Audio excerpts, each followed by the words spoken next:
ওই সেই 19 সালের 23 সালের কাটিং ভিডিও সামনে নিয়ে এসে বলছে উনি এই দোষ করেছিল, এই করেছিল। কেন এই 7 বছর আগে বললেন না? 3 বছর আগে বললেন না? হঠাৎ করে এখন 5 দিন পরে নির্বাচন, এটা সামনে নিয়ে এসেছেন। তার মানে আপনার আসল জায়গায় হাত পড়েছে। আপনি যে 2 নাম্বারই করে খান, এটা মানুষ জেনে ফেলেছে। এই কথা বলছে না কেন? নাকি আমার বাবার কথা বলেছি আমি? আপনি নিজে জাহান্নামে স্থান তৈরি করে রেখে দিলেন। আজ অনেকে আমাদের গতিপথ মন্থর করে দিতে চায়। আমাদের সামনে এমন কিছু নিয়ে দাঁড়িয়েছে, মনে করছে এদেরকে আটক করে দিলে মনে হয় এরা আর সামনে যেতে পারবে না। ও বাংলার মানুষেরা, যে মনজিলে মকসুদ পর্যন্ত যাওয়ার জন্য হাত পা কিছু ছিল না, তাই চলে গেছি। আজকে তো হাত পা আছে। আজ আমাদের পেছনে অনেক শক্তি আছে, সর্বোপরি আমাদের সাথে আছে কে? আরো জোরে, কেউ আটকাতে পারবেন না।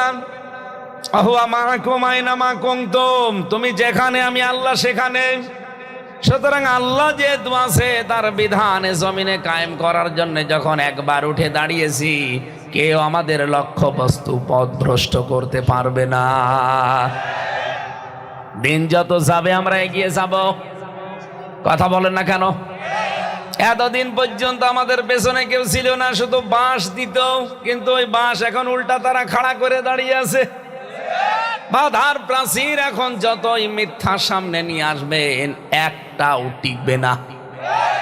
আমি কি এটা বানাচ্ছি? আমি ব্যাখ্যাটা বললাম যে মায়ের জরায়ের ভেতরে আমি প্রতিযোগিতায় ছিলাম। আমার সাথে আমার ভাই বোন ছিল 40 লাখ, কেউ পারে নাই। আমি শুধু একা গিয়েছিলাম মায়ের ওই ফি করারিম মাকিন পর্যন্ত।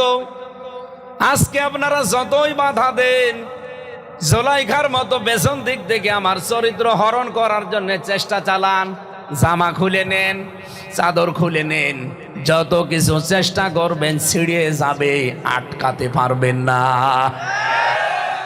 আর যারা আটকাতে চান, বুঝে শুনে আটকাবেন। আমি আবার বলছি, যারা আমাদের গতি মন্থর করে দিতে চান, সামনে বাধার প্রাচীর তৈরি করতে চান, চিন্তা ভাবনা করে করবেন। এবারের পৃথিবী ইসলামের পৃথিবী। যা করছেন এখন, সময় যদি আসে এইটা যদি আমরা করি, তখন সহ্য করতে পারবেন তো? তারা বলছে হ্যাঁ, উনি একটা ভোট দিলে 18 কোটি ভোটের সওয়াব পাওয়া যাবে। এ বানানো হাদিস, বানানো হাদিস। হাদিসকে তোমার কাছে শেখা লাগবে। যারা এই ফতোয়াবাজি করে, তাদের পেটে বম মারার পরে যদি সূরা ইখলাস শুদ্ধ করে বলতে পারে, আমি ওর ছাত্র হব। নিয়ে আসেন তো ওই ফতোয়াবাজগুলো। ওই চাঁপাই নবাবগঞ্জে 2 জন ছিল, স্বামী আর স্ত্রী, খালি ফতোয়াবাজি। এখন পাবনা একটা হয়েছে। ওর পেটে বম মারলে যদি সূরা ফাতিহা শুদ্ধ করে আমার সামনে বলতে পারে, ওকে আমি মিষ্টি খাওয়াবো। নিয়ে আসেন। খালি ফতোয়াবাজি করে বসে বসে, ইসলামের বিরুদ্ধে ফতোয়া দেয়, আলেমদের বিরুদ্ধে। সরাসরি তো বলতে পারে না কোরআন মানি না। কোরআন আলা মানুষ কি করে বিপদে পড়ে সেই কাজ করে। আমরা ফতোয়া আন্দাজে দেই না, ব্যাখ্যাগুলো পড়ে শুনে বুঝে দেই। আমাদের মুখ আমরা আর সামনে না পাক করে রাখতে চাই না, পাক এবং পবিত্র করে আল্লাহর কাছে যেতে চাই। অফিহা নুঈদুকুম, এই মাটির ভেতরেই তোমাকে আবার আল্লাহ রেখে যাবে। এখানে এমনি এমনি রেখে যাবে, রাখার পরে যে শুরু হবে, ওটা যেন শুরু না হয়। আমি যে সময় চলতে পারতাম না, নড়তে পারতাম না, আমার ভাই বোন হাজার হাজার লক্ষ লক্ষ আমার সাথে প্রতিযোগিতা করেছিল মায়ের রেহেম পর্যন্ত যেতে। ফি করারিম মাকিন, এই সুরক্ষিত জায়গায় আশ্রয় নেওয়ার জন্য আমরা তো এই 40 লাখ ভাই বোন একসাথে আমরা দৌড় দিয়েছি। আমার সেখানে মামা ছিল না, খালু ছিল না, নেতা ছিল না, টাকা ছিল না, হ্যালো ছিল না। আমি নিজে পরিশ্রম করে পর্যন্ত পৌঁছিয়েছি। এত বড় কঠিন জায়গায় যদি 39 লাখ 99,099 জন ভাই বোনকে পেছনে ফেলে আমি একা বিজয়ী হতে পারি, আজকে এই পৃথিবীর ময়দানে আমাকে কেউ হারাতে পারবে না। হ্যাঁ, কথা বলছেন? যারা আজ হারাতে আমাকে পেছনে লেগে আছে, টান দিতে আছে, কেউ আমাকে আটকাতে পারবে না। আজ আমার হ্যালো করার লোক আছে, আমার পেছনে দাঁড়ানোর লোক আছে। ওই সময় তো কেউ ছিল না। আমি যদি ওই সময় জিতে যাই, বিজয় হই, আজকে আমাকে কে হারাবে? আমি একেবারে লক্ষ্যবস্তু পর্যন্ত আমি যাবই। আমার লক্ষ্যবস্তু পর্যন্ত যাব। পৃথিবীর লক্ষ্য আমার এই জমিন যার, আইন চলবে তার। এটাই আমার জীবনের লক্ষ্য। এ পর্যন্ত আমি যেতে চাই। আমাকে কেউ যদি পেছন দিকে পা টেনে ধরে, জামা টেনে ধরে, ইউসুফ নবীর মতো জামা ছিঁড়ে যাবে, কিন্তু আমাকে আটকাতে পারবে না। ইউসুফ নবীর জামা ছিঁড়ে গিয়েছিল না? কথা বলেন। পেছন দিক থেকে তার জুলাইখা যখন জামা টান দিয়েছে, ওনার জামা ছিঁড়ে গেছে, তারপরও তাকে আটকাতে পারে নাই। আজ অনেকে আমাদের গতিপথ মন্থর করে দিতে চায়। আমাদের সামনে এমন কিছু নিয়ে দাঁড়িয়েছে, মনে করছে এদেরকে আটক করে দিলে মনে হয় এরা আর সামনে যেতে পারবে না। বাংলার মানুষেরা যে মনজিলে মকসুদ পর্যন্ত যাওয়ার জন্যে হাত পা কিছু ছিল না, তাই চলে গেছি। আজকে তো হাত পা আছে। আজ আমাদের পেছনে অনেক শক্তি আছে। সর্বোপরি আমাদের সাথে আছে কে? আরো জোরে। কেউ আটকাতে পারবেন না। তুমি যেখানে, আমি আল্লাহ সেখানে। সুতরাং আল্লাহ যেহেতু আছে, তার বিধানে জমিনে কায়েম করার জন্য যখন একবার উঠে দাঁড়িয়েছি, কেউ আমাদের লক্ষ্য বস্তু পথভ্রষ্ট করতে পারবে না। দিন যত যাবে আমরা এগিয়ে যাব। কথা বলেন না কেন?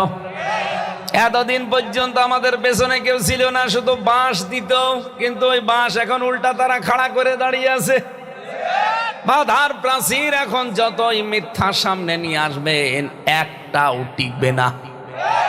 আমি কি এটা বানাচ্ছি? আমি ব্যাখ্যাটা বললাম যে মায়ের জরায়ের ভেতরে আমি প্রতিযোগিতায় ছিলাম। আমার সাথে আমার ভাই বোন ছিল 40 লাখ, কেউ পারে নাই। আমি শুধু একা গিয়েছিলাম মায়ের ওই ফিকরারিম মাকিন পর্যন্ত। আজকে আপনারা যতই বাধা দেন, জুলাইখার মতো পেছন দিক থেকে আমার চরিত্র হরণ করার জন্য চেষ্টা চালান, জামা খুলে নেন, চাদর খুলে নেন, যত কিছু চেষ্টা করবেন ছিঁড়ে যাবে, আটকাতে পারবেন না। আর যারা আটকাতে চান, বুঝে শুনে আটকাবেন।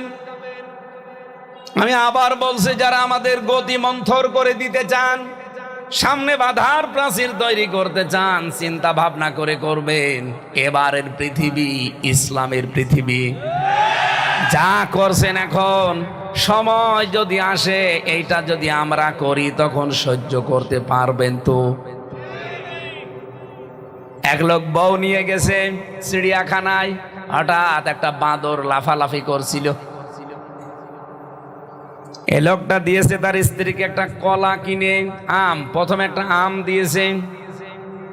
মেয়ে লোকটা আম খাবে তো, না খেয়ে আদর করে দিয়েছে বানরকে। বানর আম নেওয়ার পরে মুখে দেবে তো না, দিয়েছে পেছনে। মেয়ে মানুষ তো রেগে গেছে, এই বানরের মালিক গই, কে রে দেখাশোনা করে? সেও বিয়াদব, বানরও বিয়াদব বানিয়েছে। যে রক্ষণাবেক্ষণার দায়িত্বে আছে, ওই লোকটা এসে বলছে, ম্যাডাম চিল্লাবেন না, আপনি তো জানেন না বাস্তবতা। কয়েকদিন আগে আপনাদের মতো এক দম্পতি এসেছিল, আদর করে আমার বানরকে একটা আমও দিয়েছিল। বানর একবারে আম মুখে দিয়েছে, ভেতরে চলে গেছে, কিন্তু আর বের হয় না। শেষ পর্যন্ত খাওয়া দাওয়া বন্ধ, বানর আমার মরিয়ে যাবে। হাসপাতালে নিয়ে বানরের পেছনে চিরে তারপরে আম বের করা হয়। এখনো পর্যন্ত সেলাই শুকিয়ে যায়নি, ওইভাবে আছে। ওর পর থেকে বানরকে কেউ কিছু দিলে মুখে দেয় না, আগে পেছনে দিয়ে দেখে যে বের হবে কিনা। যা করছেন আজ ইসলামের সাথে, ইসলামপন্থী মানুষদের সাথে, কারণে অকারণে পায়ে পাড়া দিয়ে ঝগড়া তৈরি করে এই বাংলাদেশকে অশান্ত করার জন্য যা করছেন, সময় আসলে এই আটি বের হবে কিনা চিন্তা ভাবনা করেন। এই কথা বলছেন, কারা বলছেন হাত তোলেন তো দেখি। হ্যাঁ, এই তো আলহামদুলিল্লাহ, সব বুঝে ফেলেছে। আমি এত উপায় করে খাচ্ছি, কি করে? চাঁদাবাজি করে। এখন তো দেশে একটা প্রফেশন হয়ে দাঁড়িয়েছে যে ছেলে কি করে, উকিল সাহেব বলছে ছেলে চাঁদাবাজি করে। এটা অনেক একটা পেশা, এটাই 15.5 মাসের পেশা। এই 15.5 মাস এটা অনেকেই পেশা বানিয়ে নিয়েছে। আগে যারা নিয়েছিল তারা তো পালিয়েছে, নতুন করে অনেকেই পেশায় এখন যুক্ত হয়েছে। আপনি অন্যের জিনিস নিজের দখলে চাঁদাবাজি করে, দখল করে, মিথ্যা মামলা দিয়ে, মিথ্যা সাক্ষী দিয়ে অন্যায় ভাবে যে নিজের দখলে নিয়ে নিলেন। নবীজির হাদিসের অংশ আপনি আর নবীর উম্মত নেই। আপনার নামের আগে মোহাম্মদ থাকতে পারে কিন্তু নবীর উম্মত না। কথা বলেন না কেন? আর মরে গেলে আপনার জায়গা আপনি নিজে তৈরি করে নিলেন জাহান্নাম। এই হাদিস পড়ার পরে, শোনার পরে যাদের রাগ হচ্ছে, বলেন তো এ রাগ কি হামজার পর না রসুলের ওপর? আর রসুলের ওপর রাগ হলে আপনার ঈমান আছে? আরো জোরে বলেন। আমার উপরও রাগ করলে ঈমান থাকবে না, কারণ আমি তো অ্যাডভাইজার, আমি তো অ্যাডভার্টাইজ করছি। আমি হাদিস পড়েছিলাম, এর জন্য অ্যাডভার্টাইজ করলাম আপনাকে বাঁচাতে। এখন যারা এই তালে আছে, এই কাছে পড়ে আছে, যারা সব কিছু দখল করার ধান্দায় আছে, এই মানুষের মন আমি জীবনে পাবো, এরা আমার জন্য দোয়া করবে। এরা তখন আমার পেছনে লাগবে যে দেখি কোন জায়গায় কোন ভুল বের করা যায়। এই জন্য সারা দেশে এখন অনেকেই লেগেছে। আপনি দেখেন সারা দেশে এখন অনেকেই কায়দায় লেগেছে। ওই সেই 19 সালের 23 সালের কাটিং ভিডিও সামনে নিয়ে এসে বলছে উনি এই দোষ করেছিল, এই করেছিল। কেন এই 7 বছর আগে বললেন না? 3 বছর আগে বললেন না? হঠাৎ করে এখন 5 দিন পরে নির্বাচন, এটা সামনে নিয়ে এসেছেন। তার মানে আপনার আসল জায়গায় হাত পড়েছে। আপনি যে 2 নাম্বারই করে খান, এটা মানুষ জেনে ফেলেছে। এই কথা বলছে না কেন? নাকি আমার বাবার কথা বলেছি আমি? আপনি নিজে জাহান্নামে স্থান তৈরি করে রেখে দিলেন। এই হাদিস পড়ার পরে, ব্যাখ্যা পড়ার পরে আমার মনে হয় বাংলাদেশে বহু মানুষ এই হাদিসের কারণে ধরা খাবে। এই এলাকায় কারা ধরা খাবেন হাত তোলেন তো? একজনও নেই। মাল তো সব ভালো মাল, আলহামদুলিল্লাহ। এবার ইসলামকে আদেশের জায়গায় নেওয়া লাগবে। প্রতিদিন আদেশ আসবে, মানুষ মানতে বাধ্য হবে। এই দেশের 18 কোটি মানুষ। কথা বলেন ঠিক কি? আমি এই উদাহরণটাই দিয়েছিলাম চুয়াডাঙ্গাতে, যে দেশে যদি একটা মানুষ কাউকে ভোট দেয় আর ও যদি এমপি নির্বাচিত হয়ে সংসদে নামাজের বিলের পক্ষে কথা বলে, ওর এই বিলের পক্ষে কথা বললে নামাজটা যদি কায়েম হয়, কারণ 151 জন হলেই কায়েম হয়ে যাবে, তখন ও 18 কোটি মানুষের ভোট দেওয়ার সওয়াব পাবে। কারণ ওরা একটা ভোটেই লোকটা এমপি হয়েছে, এমপি হয়ে সংসদে নামাজের পক্ষে কথা বলেছে। তো এটা তো আমি ব্যাখ্যায় বলেছি, তো ভুল কোন জায়গায়? অথচ আমাদের বিরুদ্ধে যারা ওই যে অবৈধ ইনকাম করে খায় বাম হাতের, তারা বলছে হ্যাঁ উনি একটা ভোট দিলে 18 কোটি ভোটের সওয়াব পাওয়া যাবে। এ বানানো হাদিস, বানানো হাদিস। হাদিসকে তোমার কাছে শেখা লাগবে। যারা এই ফতোয়াবাজি করে তাদের পেটে বম মারার পরে যদি সূরা ইখলাস শুদ্ধ করে বলতে পারে আমি ওর ছাত্র হব। নিয়ে আসেন তো ওই ফতোয়াবাজগুলো। ওই চাঁপাইনবাবগঞ্জে 2 জন ছিল, স্বামী আর স্ত্রী, খালি ফতোয়াবাজি। এখন পাবনা একটা হয়েছে। ওর পেটে বম মারলে যদি সূরা ফাতিহা শুদ্ধ করে আমার সামনে বলতে পারে, ওকে আমি মিষ্টি খাওয়াবো। নিয়ে আসেন। খালি ফতোয়াবাজি করে বসে বসে, ইসলামের বিরুদ্ধে ফতোয়া দেয়, আলেমদের বিরুদ্ধে। সরাসরি তো বলতে পারে না কোরআন মানি না। কোরআন আলা মানুষ কি করে বিপদে পড়ে সেই কাজ করে। আমরা ফতোয়া আন্দাজে দেই না, ব্যাখ্যাগুলো পড়ে শুনে বুঝে দেই। আমাদের মুখ আমরা আর সামনে না পাক করে রাখতে চাই না, পাক এবং পবিত্র করে আল্লাহর কাছে যেতে চাই। অফিহা নুঈদুকুম, এই মাটির ভেতরেই তোমাকে আবার আল্লাহ রেখে যাবে। এখানে এমনি এমনি রেখে যাবে? রাখার পরে যে শুরু হবে। আল্লাহ রাব্বুল আলামিন বলেন ওয়াকালাল্লাযীনা কাফারু লা তাসমাউ লিহাযাল কুরআন ওয়ালগাউ ফীহি লাআল্লাকুম তাগলিবুন। সূরা হামিম সাজদার 26 নম্বর আয়াতে আছে আল্লাহ পাক বলেন কাফেরেরা কোরআন শোনার পরেই তারা সিদ্ধান্ত নিয়েছিল দারুন নদওয়ার বৈঠকে। আমরা যেমন বাংলাদেশ সংসদ ভবন বলি, আবু জেহেলেরও একটা সংসদ ভবন ছিল, তার নাম দারুন নদওয়া। নাম কি? এই জায়গায় আবু জেহেল আইন পাশ করেছে কোরআনের বিরুদ্ধে।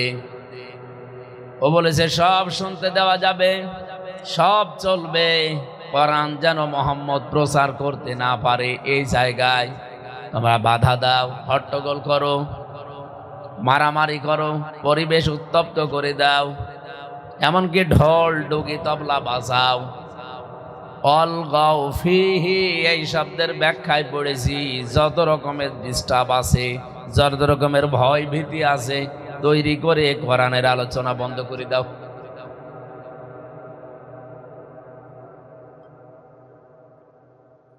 দেড় হাজার বছর আগে এই যে সিদ্ধান্ত, এটা কার বলেন তো? আবু জেহেল। আপনারা তো শুনছেন না, আরো অ্যাক্টিভ হওয়া লাগবে। কোরআন শুনতে দেওয়া যাবে না এ কথা বলেছিল আইন পাশ করে কে? আবু জেহেল।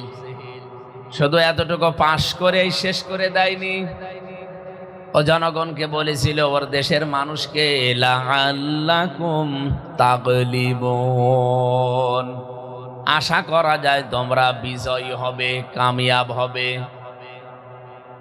আমার প্রশ্ন, আবু জেহেল যে সিদ্ধান্ত নিয়েছিল ওটা ওই জায়গায় শেষ হয়ে গেছে। আল্লাহ জানে কিয়ামত পর্যন্ত আবু জেহেল থাকবে না, কিন্তু ওর প্রেতাত্মারা থাকবে, ওর নাতিপতি যারা, তারাও যে কোরআনের সাথে এরকম আচরণ করবে। এই জন্য আল্লাহ পাক এই আইনটা কোরআনে কোড করে দিয়েছেন। আজও যদি এই পৃথিবীতে কোনো ব্যক্তি, কোনো সমাজ, কোনো রাষ্ট্র, কোনো দলের সাথে এই নিয়মটা মিলে যায়, সে যদি মুসলমানও দাবি করে, সে আল্লাহর ভাষায় কাফের। এই দোষ তো এখন আমার দেবেন নাকি?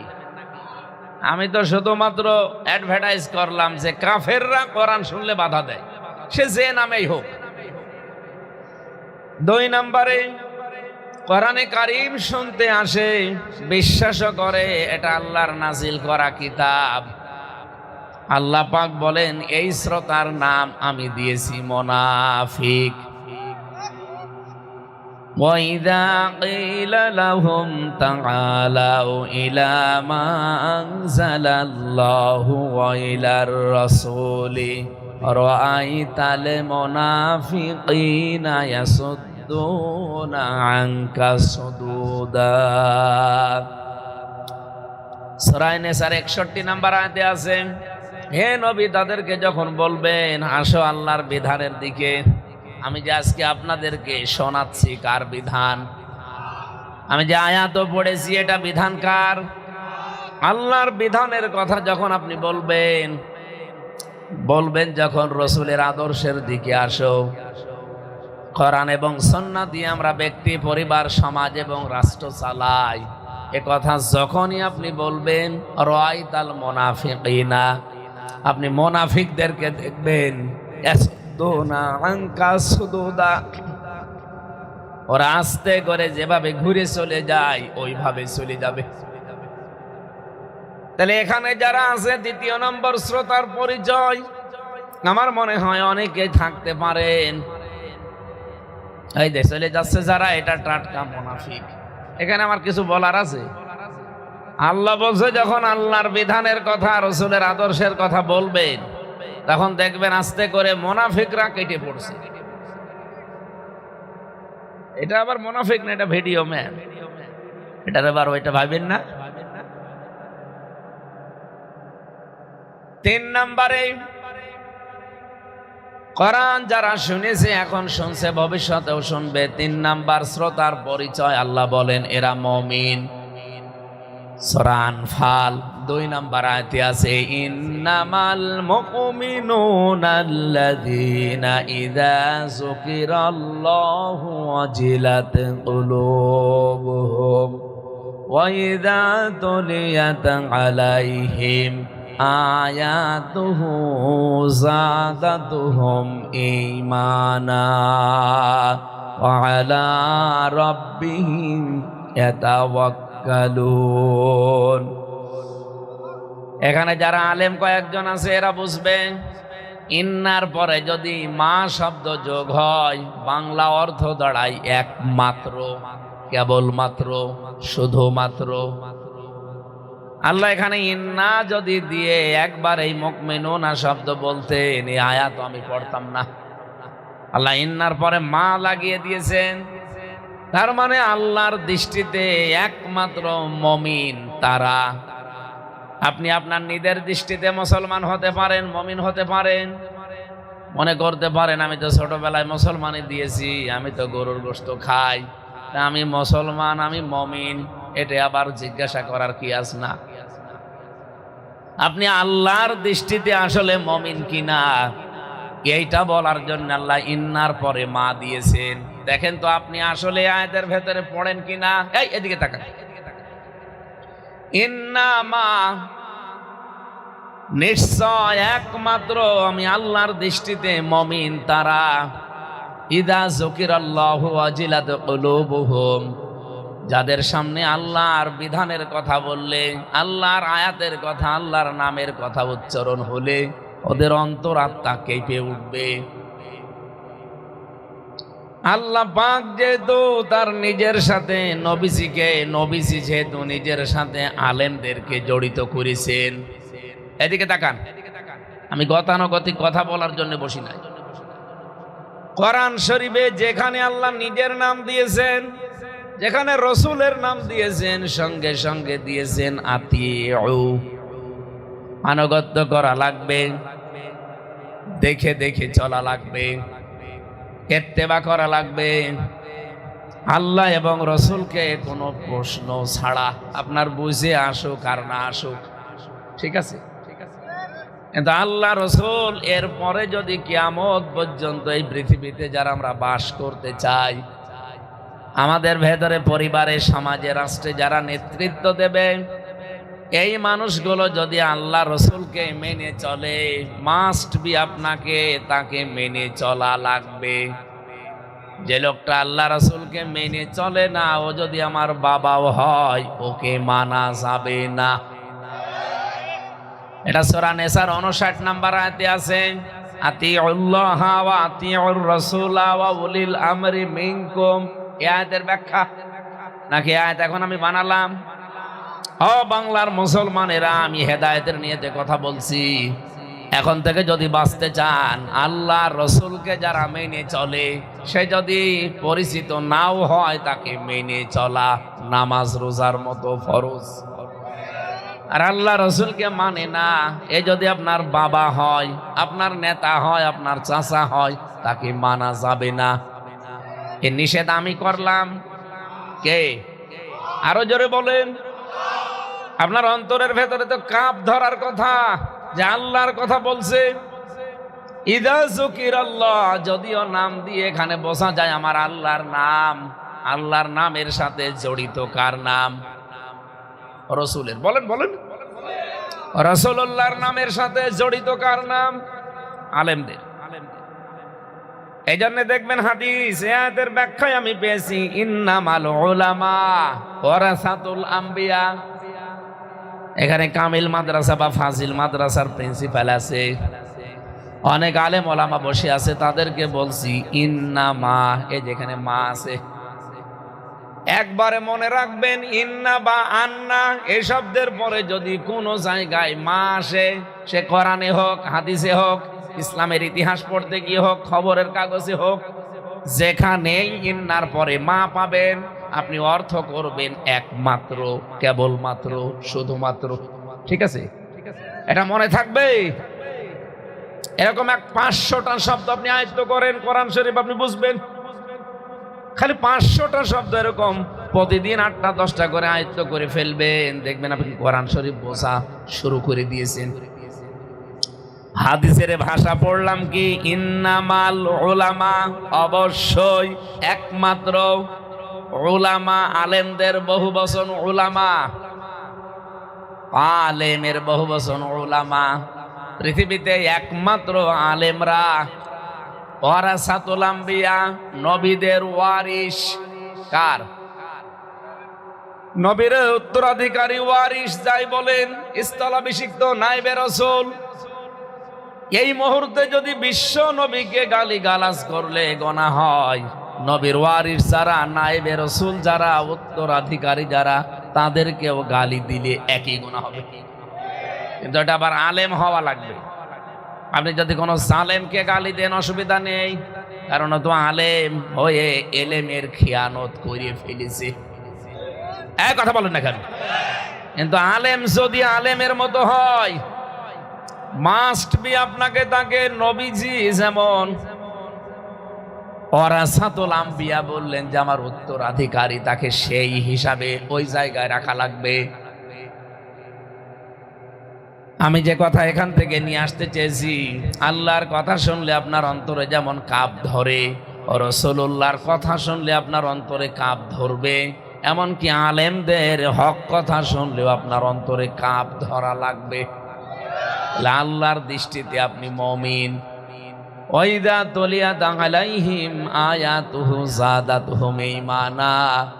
তাদের সামনে আল্লাহর আয়াতের ব্যাখ্যা যখন আপনি করবেন, তেলাওয়াত করবেন, দেখবেন ওদের অন্তরে যা ঈমান আছে ওটা আরো বেড়ে যাচ্ছে। ওটা আরো বেড়ে গেছে কথা নেই, যাদাতুহুম ঈমানা, ওদের ঈমান বাড়তেই থাকবে। কোরআনে কারীমের আয়াতের ব্যাখ্যায় আমি সূরা মায়েদার 83 নম্বর আয়াতটা পেয়েছি। ওয়াইদা সামিউ মা উনজিলা ইলার রাসূলি তারা আয়ুনাহুম তাফিদু মিনাদ দামি মিম্মা আরাফু মিনাল হক ইলা আখির আয়া। হে নবী, আপনি যখন দেখবেন আপনার মুখে ভরা কোরআন শুনছে, সবাই তো বোঝে না, যারা বুঝবে, অনুধাবন করবে, উপলব্ধি করবে, আপনি দেখবেন ওদের চোখ বেয়ে বেয়ে অশান্তি পানি পড়ছে। কোরআনের আলোচনায় সবার চোখে পানি আসবে না। এটা যদি সত্যি আপনি অনুধাবন করতে পারেন, উপলব্ধি করতে পারেন, দেখবেন কখন আপনি কাঁদতেছেন নিজেও টের পাবেন না। আমি বহু আলেমকে বসে বসে কাঁদতে দেখেছি। জাহান্নামের আলোচনা যখন শোনে, কবরের আযাবের কথা যখন শোনে, নিজের সাথে মিলিয়ে দেখে যে আমি কি নিয়ে রওনা করছি। আমি দেখি ওই মানুষটা মনের অশান্তি কান্না আরম্ভ করেছে। মুরব্বী মানুষ, আলেম, অঝরে কাঁদতেছে। ওয়ালা রাব্বিহিম ইয়াতাওয়াক্কালুন। হে নবী, 3 নম্বরে ওই মানুষগুলো বাড়ি যাওয়ার আগে ভরসা করে যাবে আল্লাহর প্রতি। আজকে যা আলোচনা শুনবেন, বাড়ি যাওয়ার আগে আপনার ঈমান এমন জায়গায় পৌঁছিয়ে যাবে, আগের মতো আপনি আর মুনাফিক থাকবেন না, আপনি আর কাফের থাকবেন না। আল্লাহর দৃষ্টিতে যেহেতু আপনি ঈমানদার, এমন পর্যায়ে আপনার ঈমান পৌঁছিয়ে যাবে যে ভরসা আজকে থেকে আর দুনিয়ার কারো উপরে না, কারো উপর। আরো জোরে বলেন। 3 প্রকার যে শ্রোতার নাম শুনলেন, আপনি কোন নাম্বারে আছেন বলেন তো? এই যে ওয়াজিলাত কুলুবুহুম ছিল আয়াতের মাঝখানে, তার অন্তরাত্মা কেঁপে উঠবে, কাঁপ ধরবে। এটার ব্যাখ্যা কি? প্রতিটি মানুষের, নারী হোক আর পুরুষ হোক, বাম স্তনের 2 আঙ্গুল নিচে একটা গোস্তের টুকরা আছে। নবীজি বলেন 3টা জিনিস যখন তোমার এই শরীরের ভেতরে পাওয়া যাবে, তখন বুঝবে যে হ্যাঁ, তোমার ঈমান বাড়তেছে। এদিকে তাকান। কোরআনের আলোচনা শুনলে, ব্যাখ্যা শুনলে যে আপনার ঈমান বাড়বে, আপনি কি করে বুঝবেন আমার ঈমান বাড়তেছে? 1 নম্বরে আপনার শরীরের পশমগুলো খাড়া হয়ে যাবে। যদি বুঝতে পারেন, আপনি দেখেন তো খাড়া হয় কিনা। দেখেন না কেন? নাকি পশম নেই? আমার এখনো খাড়া হয়নি, যে হচ্ছে। 2 নম্বরে বাম স্তনের 2 আঙ্গুল নিচে যে গোস্তের টুকরা আছে, এই জায়গাটা একটা ধাক্কা লাগবে। কথা শুনলে আপনার এই জায়গাতে একটা ধাক্কা আসবে। 3 নম্বরে মনের ভেতরে একটা অজানা শান্তি পাবেন। পৃথিবীর কোন জায়গায় এই শান্তিটা পাওয়া যাবে না। কারণ কোরআনের আলোচনা যেখানে হয় সরাসরি আল্লাহর রহমত সেখানে নাজিল হয়। এই জন্য আপনি আলাদা একটা শান্তি ওই জায়গায় পাবেন। আপনি দেখেন তো আপনি শান্তি পাচ্ছেন কিনা, নাকি রাগ হচ্ছে। নবীজি এই কোরআন আবু বকরের সামনে পড়েছিলেন, আবু জেহেলের সামনেও পড়েছিলেন। আবু বকর কোরআন শোনার পরে তার ঈমান যা ছিল আরো বেড়ে গেছে, আর আবু জেহেল কোরআন শোনার পরে ওর ঈমান বাড়ে নাই, ওর শয়তানি বেড়ে গেছে। দুইজনের নামেই তো আবু আছে, একটা আবু জেহেল আর একটা আবু বকর। এক আবু কোরআন শুনে তার ঈমান যা ছিল আরো বাড়তেছে, আর এক আবু কোরআন শোনার পরে ঈমান বাড়ে না, ওর শয়তানি বাড়ে। আপনি এখন দেখেন আপনি কোন আবুতে আছেন। আপনি কি আবু বকরের মতো হৃদয় নিয়ে বসেছেন, নাকি আবু জেহেলের মতো মন নিয়ে বসেছেন? কি কথা বলে না কেন? ও বলছে যে আবু জেহেলের মতো মন নিয়ে বসে আছি। এদিকে আসেন, এদিকে আসেন।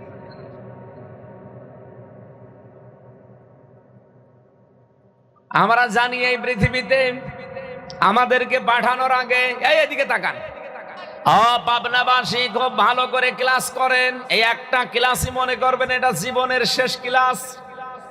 আর কোনদিন হয়তো কোরআনের ক্লাসে এভাবে বসতেও পারি, নাও বসতে পারি। আল্লাহ পাক এই পৃথিবীতে আমাদেরকে যখন পাঠিয়ে দেন, পাঠিয়ে দেওয়ার সময় হযরতে আদম আলাইহিস সালাম একটা ভুল করার কারণে তিনি পাঠিয়েছেন। তিনি এই ভুল করে সংশোধন হয়েছিলেন তাওবার মাধ্যমে, স্বীকারের মাধ্যমে। তিনি স্বীকৃতি দিয়ে তাওবা করে ফিরে এসেছেন, আল্লাহ তার ভুলকে মাফ করে দিয়েছে। কথা বলে না কেন? তার যে ভুলের স্বীকৃতি দোয়া তিনি পড়েছিলেন আল্লাহর শেখানো, রব্বানা যালামনা আনফুসানা ওয়া ইল্লাম তাগফির লানা ওয়া তারহামনা লানাকুনান্না মিনাল খাসিরিন। আয়াতের প্রেক্ষাপট আমি পড়েছি শানে নজুল। কিয়ামত পর্যন্ত এই পৃথিবীতে আল্লাহর বান্দারা, আদমের সন্তানেরা যদি এই দোয়া মন থেকে পড়ে আল্লাহর কাছে ফিরে আসতে চায়, আল্লাহ পাক আদম নবীকে যেমন মাফ করে দিয়েছে তাদেরকেও মাফ করে দেবে। যেন অপরাধ করলেও আপনি ফিরে আসেন। আর শয়তানও অপরাধ করেছিল একটা, আদম আলাইহিস সালাম ভুল করেছিলেন একটা, আর শয়তান অপরাধ করেছিল একটা। ও ভুল করে নাই, ও জেনে শুনে এই অপরাধটা করেছে। সেটা সেজদা ওরে দিতে বলেছিল কিন্তু দেয়নি। ও অহংকার করেছিল, আবা ওয়াস্তাকবারা ওয়া কানা মিনাল কাফিরিন। ও অস্বীকার করেছে, ও অহংকার করেছে, ও কাফের হয়ে গেছে। এরপরেও যদিও ফিরে আসার জন্য বলতো আল্লাহ আমার ভুল হয়ে গেছে, আপনি আমারেও মাফ করে দেন, আল্লাহ ওকেও মাফ করে দিত। কিন্তু ও তো স্বীকারও করে